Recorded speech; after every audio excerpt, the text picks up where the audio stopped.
Hello everyone, મજામાં હશો, તંદુરસ્ત હશો. હવે આપણું આ ચેપ્ટર પૂરું થવા જઈ રહ્યું છે. અર્થશાસ્ત્ર એટલે શું, આખો કન્સેપ્ટ તમને ક્લિયર થઈ ગયો હશે. બધાએ સ્તંભાલેખ, પાસેની સ્તંભાકૃતિ અને વૃત્તાંશ આકૃતિ દોરવાની કોશિશ કરેલી હશે અને નોટમાં આટલું તમે બધાએ કમ્પ્લીટ કરી લીધેલું હશે. જે કંઈ પ્રશ્નો હશે એ આપણે રૂબરૂ મળશું ત્યારે ફરીથી બધું જ સમજી લેશું. એટલે કોઈ પણ પ્રકારનું ટેન્શન ના રાખતા, અત્યારે આપણે આ સમયનો સદુપયોગ કરી રહ્યા છીએ એવું માનીને ધીમે ધીમે વિષયોને શીખતા જઈએ.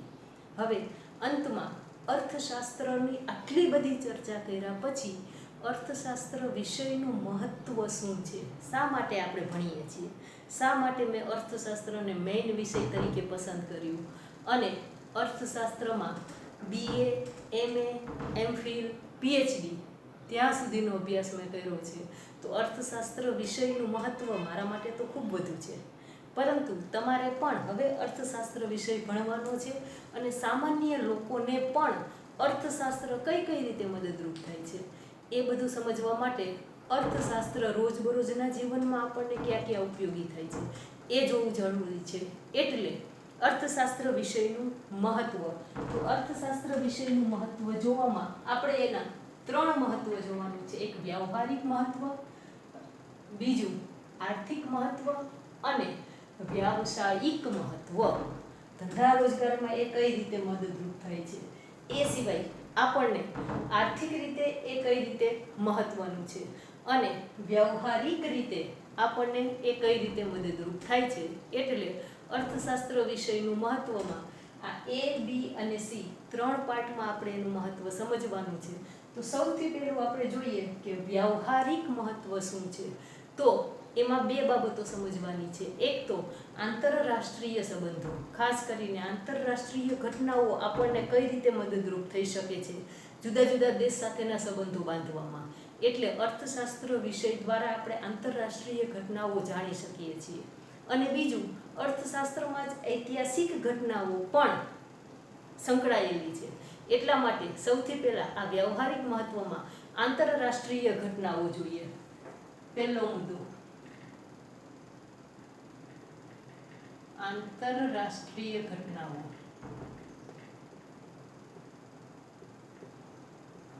તો આંતરરાષ્ટ્રીય ઘટનાઓ આપણને કઈ રીતે મદદરૂપ થઈ શકે છે. તો કે પહેલાં તો જુદા જુદા દેશો કેવા છે એ આપણને અર્થશાસ્ત્રનો અભ્યાસ કરવાથી ખબર પડે છે. એક બાજુ મૂડીવાદી દેશ છે, એક બાજુ સામ્યવાદી દેશ છે. ઉદાહરણ તમારી પાસે જ હશે. મૂડીવાદી એટલે ઇંગ્લેન્ડ, અમેરિકા. સામ્યવાદી દેશ એટલે તમે 9મા ધોરણમાં પણ ભણીને આવ્યા છો, રશિયા. તો મૂડીવાદી દેશ કયા છે, સામ્યવાદી દેશ કયા છે, એ સિવાય વૈશ્વિક કક્ષાએ આ દેશ કેવા છે એ જાણવું એટલા માટે જરૂરી છે કે કયા દેશની સાથે આપણા સંબંધો સારા રહી શકે. કોઈ પણ દેશની સાથેના અન્ય દેશ સાથેના સંબંધો બાંધતી વખતે આ માહિતી બહુ જરૂરી છે. એટલે અન્ય દેશ સાથે ના સંબંધો, આપણી પાસે આંતરરાષ્ટ્રીય ઘટનાઓ આપણી સામે હોય તો આ સંબંધો બાંધવામાં બહુ મહત્વરૂપ છે. બીજું, આજકાલ તમે જુઓ છો રોજબરોજ જે રીતે પેટ્રોલ અને ડીઝલના ભાવ વધે છે, તો ક્રૂડ, જેને કહીએ ક્રૂડ તેલ, એનામાંથી તો આ બધું ઉત્પાદન થાય છે. ક્રૂડ તેલના ભાવો આ આંતરરાષ્ટ્રીય ઘટના છે અને આંતરરાષ્ટ્રીય લેવલે એના ભાવોમાં વધારો થાય કારણ કે આની મોટાભાગની આપણે આયાત કરતા હોઈએ છીએ. અને એટલે જ્યારે જે વસ્તુઓની આયાત કરીએ છીએ એ વસ્તુના વૈશ્વિક લેવલે કેવા ભાવ છે તો આપણને એ વસ્તુ કેટલામાં પડશે, આ બધી જ વસ્તુ આપણને તો ખબર પડે કે આંતરરાષ્ટ્રીય ઘટનાઓની જાણકારી આપણને થાય છે. એટલે આંતરરાષ્ટ્રીય ઘટનાઓની જાણકારી દ્વારા આપણે કયા દેશ સાથે કેવા સંબંધો કરવા અને કયા વસ્તુઓના ભાવ આંતરરાષ્ટ્રીય લેવલો ઉપર કેવા છે, ખાસ કરીને આવી કે જે આપણી જીવન જરૂરિયાતની વસ્તુ છે અને એની આપણે આયાત કરતા હોઈએ છીએ. તો આપણને એ બધા જ વિષયનું જ્ઞાન, આપણને અર્થશાસ્ત્ર વિષયનું જ્ઞાન હોય તો આપણને આ બધી જ બાબતોનું જ્ઞાન મળી રહે છે. ત્યાર પછી બીજી બાબત છે ઐતિહાસિક ઘટના. ઐતિહાસિક ઘટના. અર્થશાસ્ત્રમાં ઇતિહાસમાં બનેલી તમામ ઘટનાઓની નોંધ હોય છે. સૌથી પહેલા જ વાત કરીએ કે ભારત સોને કી ચીડિયા ગણાતું. આપણને ખબર છે ને કે વિશ્વના દેશો વેપાર કરવા માટે અહીંયા આવ્યા. વિશ્વના કેટલા દેશો, એમાંય ખાસ કરીને ઇંગ્લેન્ડ વાળાને તો ભારત એટલું બધું ગમી ગયું. ઈસ્ટ ઇન્ડિયા કંપનીની સ્થાપના કરી, વેપાર કરવા માટે આવ્યા. વેપાર કરતાં કરતાં પછી સત્તા સ્થાપી લીધી. અંગ્રેજોએ કેટલું શોષણ કર્યું, આપણા ધંધા ઉદ્યોગની પડતી થઈ. આ બધી વસ્તુઓ ઇંગ્લેન્ડમાં જ્યારે ઔદ્યોગિક ક્રાંતિ થઈ અને એ ઇંગ્લેન્ડનો માલ ભારતની બજારમાં વેચાવા આવ્યો અને ભારતની સ્થાનિક વસ્તુઓ વેચાતી નહોતી, ધંધા ઉદ્યોગ રોજગાર બધું જ પડી ભાંગ્યું હતું. આ બધો ઇતિહાસ તમે ભણીને આવ્યા છો. તો આ બધો ઇતિહાસ અર્થતંત્ર સાથે જોડાયેલો છે. એટલે આ બધી જ બાબતોમાંથી આપણને ભારતની જે પહેલા પરિસ્થિતિ કેવી હતી, સોને કી ચીડિયા, અને પછી એનું કઈ રીતે શોષણ થયું. વિશ્વના દેશો સાથેના હવે સંબંધો બાંધતા પહેલાં 10 વાર વિચારવું પડે છે કે ભાઈ વેપાર અર્થે અહીંયા આવે અને પછીથી જેમ ચીનની અત્યારની જે પ્રવૃત્તિ હાલે છે કે ધીમે ધીમે થતાં એ વિસ્તારવાદી આખી એની વૃત્તિ છે કે બધા જ દેશને ધીમે ધીમે હડપ કરી લેવા. એટલે પહેલાં વેપાર ધંધા વિકસાવે છે અને પછીથી આપણે એટલા બધા એના પર આધારિત થઈ જાય કે પછી એની ઇનડાયરેક્ટ સત્તા સ્થપાઈ જાય.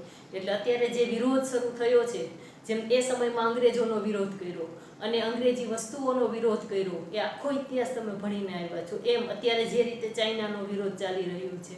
એટલે આ બધો ઇતિહાસ છે એ આપણને અર્થતંત્રમાં ઇતિહાસમાંથી શીખીએ કે ભાઈ કોઈ પણ બીજા દેશને બહુ હાવી થવા દેવો નહીં. એ સિવાય પૂર્વમાં થયેલી મંદીઓ, મહામંદી 1930ની મંદી, અને એ સમયમાં વૈશ્વિક અર્થતંત્ર એટલે આ ઇતિહાસની ઘટનાઓ, એમાં ઈસ્ટ ઇન્ડિયા કંપની એણે આવીને ભારતમાં જે તારાજી કરી છે એ, ત્યાર પછી વિશ્વની મહામંદી 1929ની મહામંદી હતી અને એ સમયે વિશ્વની આખી હાલત કેવી, કારણ કે એ મંદી અમેરિકામાંથી શરૂ થઈને આખા વિશ્વને ભરડો લઈ લીધો હતો. તો એ મંદીમાંથી બહાર નીકળવા માટે કેન્સે આખું નવું અર્થશાસ્ત્ર અસ્તિત્વમાં આવ્યું.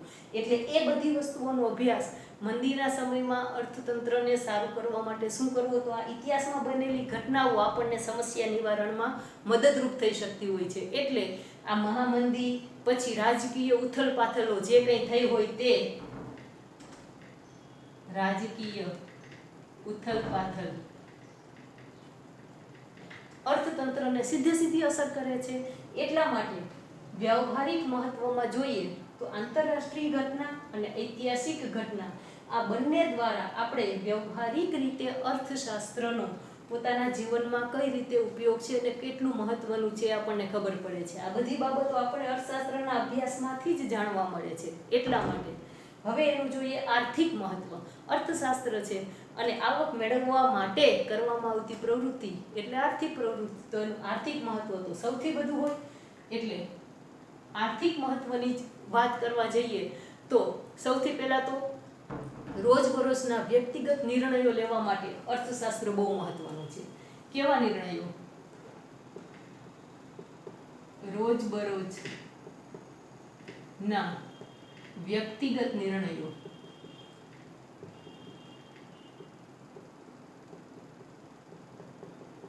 રોજબરોજના વ્યક્તિગત નિર્ણયો લેવા માટે અર્થશાસ્ત્ર આપણને બહુ મહત્વનું છે. કારણ કે સૌથી પહેલા તો આપણે ખર્ચ અને આવકની જ વાત કરીએ તો પછેડી હોય એટલી સોળ તાણવી. કોઈ પણ વસ્તુ ખર્ચ કરતી વખતે આપણે ધ્યાનમાં રાખીએ કે આપણી આવક કેટલી છે, અને જો વધુ ખર્ચ કરવો જ હોય તો આપણે એટલી વધારે આવક કમાવી પડશે. આ રોજબરોજની વાત છે ને. કોઈ પણ વ્યક્તિ આપણે કે પછેડી એટલી સોળ તાણવી, આ કહેવત આ અર્થશાસ્ત્ર શીખવાડે છે. જો પછેડી કરતાં પણ વધુ સોળ તાળીએ તો પગ ઉઘાડા થઈ જાય. એનો મતલબ કે તમારી પાસે નથી એ તમે જાહેર, આજ નહીં તો કાલ સમાજમાં તમારું એક સ્વરૂપ પ્રગટ થઈ જાય. એટલા માટે એક તો રોજબરોજની વ્યક્તિગત નિર્ણયોમાં જેટલો આવક છે એટલો જ ખર્ચ કરવો એ પહેલી બાબત છે. બીજું બચત અને મૂડીરોકાણ. બચત મૂડીરોકાણ તો વ્યક્તિ જે બચત કરે છે પૈસા, એનું રોકાણ ક્યાં કરવું? બેંકમાં મૂકશે તો કેટલા વ્યાજના દર આવશે, મ્યુચ્યુઅલ ફંડમાં નાખશે તો કેટલી આવક મળશે, અથવા તો એ જ પૈસામાંથી ક્યાંક કંઈક ધંધો કરશે ના એમાંથી શું આવક મળશે. તો આ બચત અને રોકાણ કઈ રીતે કરવું એ આપણને અર્થશાસ્ત્ર દ્વારા સમગ્ર અર્થતંત્રની માહિતી મળે છે, ત્યારે આપણે આવા નિર્ણયો લઈ શકીએ છીએ. એટલે બચત અને મૂડીરોકાણ, પછી ગૃહિણીથી લઈને સરકાર સુધી બચત અને મૂડીરોકાણ એટલે કોને? બધી વ્યક્તિઓને. શિક્ષકને પણ પોતાની આવકમાંથી અમુક વસ્તુ બચાવવી હોય છે, ખેડૂતને બચાવી છે, વકીલને બચાવી છે, ડૉક્ટર, દરેક વ્યક્તિ જે કમાય છે એ કંઈક ને કંઈક ભવિષ્ય માટે, પોતાની સેફટી માટે થોડુંક બચાવતું હોય છે. અને એ બચાવેલી બચત ક્યાં વાપરવી, આ બધા, અને કઈ જગ્યાએ મૂડીરોકાણ કરવું, તો આ બધા નિર્ણયો લેવા માટે અર્થશાસ્ત્ર વિષય બહુ મહત્વનો છે. એટલે ગૃહિણીથી માંડીને સરકાર સુધી બધાને આવા બધા મૂડીરોકાણ માટેનું જે માર્ગદર્શન આપે છે એ અર્થશાસ્ત્ર છે. એટલા માટે આર્થિક નિર્ણયોના સંદર્ભમાં ગૃહિણીથી શરૂ કરીને ગૃહિણીથી સરકાર સુધી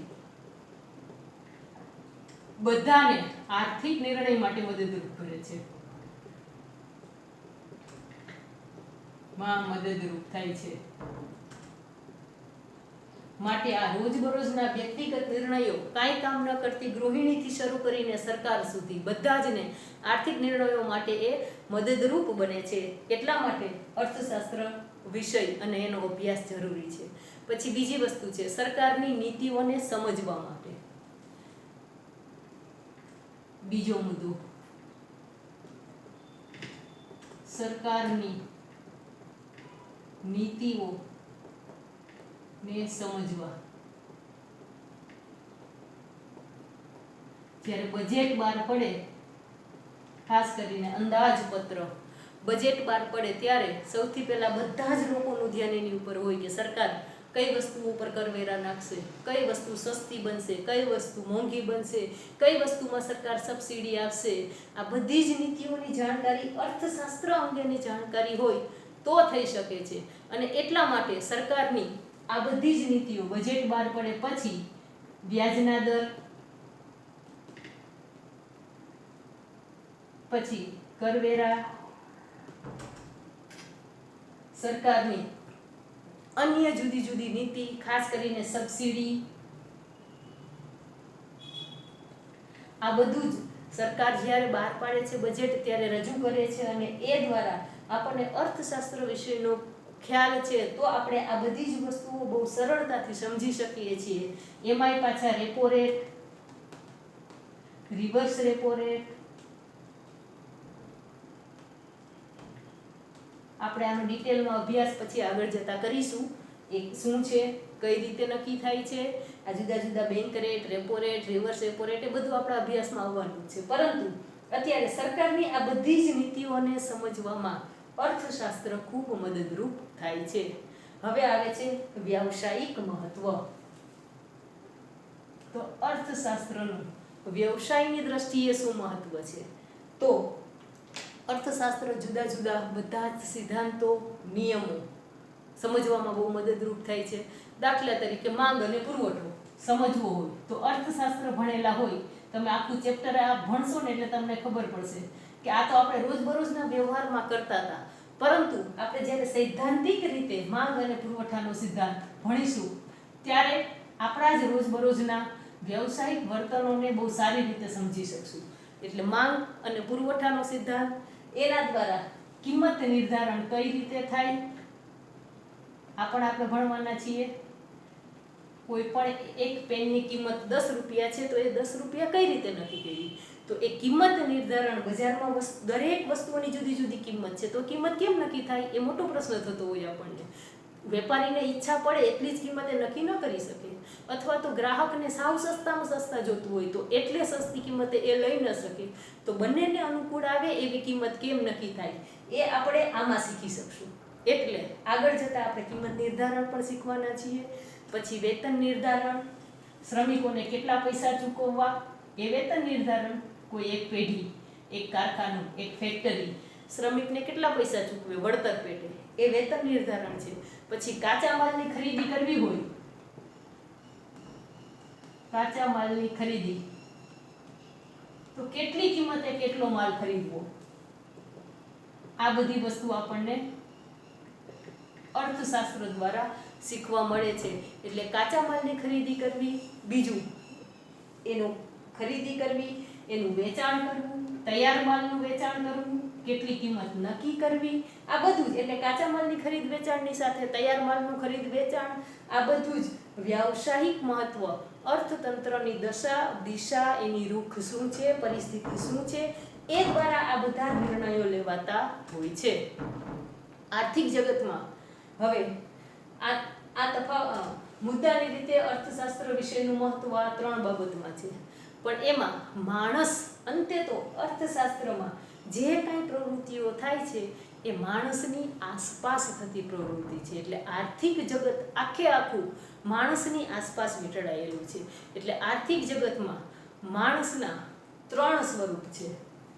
આર્થિક જગતમાં માણસના 3 સ્વરૂપ, એ મારે લખવા માટે કંઈક ભૂસવું પડશે. તમે સાથે સાથે લખતા જ જતા હશો. આર્થિક જગતમાં માણસના 3 સ્વરૂપ. માણસના 3 સ્વરૂપ. એ કયા કયા 3 સ્વરૂપ છે? તો આ આખે આખું અર્થતંત્ર માણસની આસપાસ ચાલે છે. મેં તમને કીધું એમાં માણસના 3 સ્વરૂપમાં સૌથી પહેલું સ્વરૂપ એટલે ગ્રાહક. ગ્રાહક બજારનો રાજા છે. ગ્રાહક ન હોય તો ગમે એટલી વસ્તુનું ઉત્પાદન થશે, એનું શું મૂલ્ય છે? ગ્રાહક સૌથી પહેલી વ્યક્તિ છે. અને એટલા માટે આર્થિક જગતમાં માણસનું પહેલું સ્વરૂપ ગ્રાહક તરીકેનું સ્વરૂપ છે. અને એટલે જ ગ્રાહકને બજારનો રાજા કહેવાય છે. બીજું સ્વરૂપ છે એ ઉત્પાદક તરીકેનું સ્વરૂપ છે. કારણ કે અર્થતંત્રમાં જેટલી વસ્તુઓ આપણે બજારમાં લઈએ છીએ એ બધી જ ચીજવસ્તુઓનું ઉત્પાદન ક્યાંક ને ક્યાંક માણસ સંકળાયેલો જ છે. ભલે પછી એ મોટી મોટી મશીનરી અને યંત્રોથી થતું હોય, પરંતુ એમાં બુદ્ધિ તો માણસની જ જોઈએ છે. એટલા માટે બીજું સ્વરૂપ એનું ઉત્પાદક તરીકેનું છે. અને ત્રીજું સ્વરૂપ શ્રમિક તરીકેનું છે. જો શ્રમિક ન હોય તો આટલું બધું ઉત્પાદન કરવું જ શક્ય નથી. એટલે એ કોઈ પણ મોટી ફેક્ટરી છે, કારખાનું છે કે મોટા એકમો છે, બધી જ જગ્યાએ શ્રમિક તરીકે માણસ છે. એટલે ગ્રાહક, ઉત્પાદક અને શ્રમિક, આ 3 સ્વરૂપ આર્થિક જગતમાં માણસના જોવા મળે છે. અને આ 3 સ્વરૂપની ખાસિયત શું છે? ઓછામાં ઓછું આપીને વધુમાં વધુ લેવું, આ આપણી એક માનવ સહજ સ્વાભાવિક પ્રકૃતિ છે. ગ્રાહક તરીકે ઓછામાં ઓછું આપવું અને વધુમાં વધુ લેવું, એટલે ઓછામાં ઓછી કિંમત ચૂકવવી અને એમાં વધુ વસ્તુ મેળવવી. એટલે કે ઓછી કિંમતે વધુ વસ્તુ લેવી. એટલે આ 3નું ઓછામાં ઓછું આપવું, વધુ મેળવવું.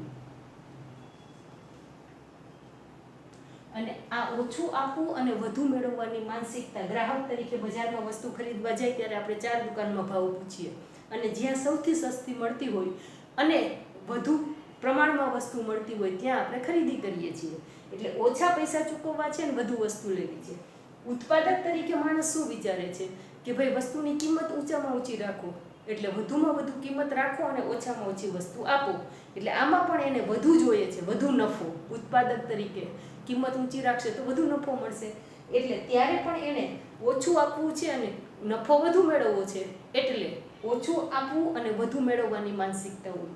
શ્રમિક તરીકે કોઈ પણ વ્યક્તિ જ્યારે ક્યાંય નોકરી કરવા જાય છે, વેતન એને મળે છે, એટલે કે પગાર મળે છે, તો બધાની માનસિકતા એમ હોય કે મોટામાં મોટો પગાર મળે અને કામ ઓછામાં ઓછું કરવું પડે.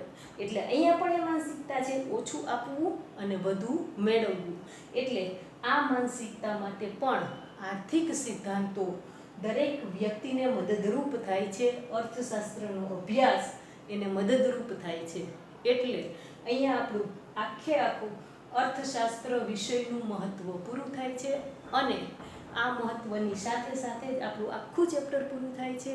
આખા ચેપ્ટરમાં લગભગ 7 થી 8 વિડીયો બની ગયા હશે, મને સંખ્યા પણ યાદ નથી, પણ તમે પ્રત્યેક વિડીયો સમય લઈને જોયા હશે, સાથે સાથે લેસન કરતા ગયા હશો. કંઈ પણ પ્રશ્નો હશે તો આપણે મળશું ત્યારે બધું સોલ્યુશન થઈ જશે, એટલે કોઈ પણ પ્રકારનું ટેન્શન લેવાનું નથી. જે કંઈ પ્રશ્નો છે એ બધાનું નિરાકરણ. બસ તમે વિડીયો જુઓ, ગમે તો લાઈક કરો, શેર કરો. તમારા મિત્રોને પણ જો ઇકોનોમિક્સ શીખવું હોય, ભણવું હોય અને મારો વિડીયો તમને પસંદ હોય તો એના સુધી પણ પહોંચાડો. અને ખાસ જે મારા વિદ્યાર્થીઓ જોવે છે એ એટલીસ્ટ એને લાઈક કરે, કોમેન્ટ કરે તો મને ખબર પડે કે તમને કેટલું આવડે છે અને ક્યાં કઈ કઈ બાબતમાં તમને કંઈ નથી સમજાતું. આ બધી જ બાબતો તમે મારી સાથે ક્યાંક ને ક્યાંક આ રીતે લાઈક, કોમેન્ટ અને આપણું ગ્રુપ તો છે જ, એમાં પણ માહિતી આપતા રહેશો તો મને પણ ભણાવવાની વધારે મજા આવશે. તો અહીંયા આપણું પહેલું ચેપ્ટર પૂરું થાય છે. બીજા ચેપ્ટરમાં આપણે ટૂંક સમયમાં મળીશું. નમસ્તે.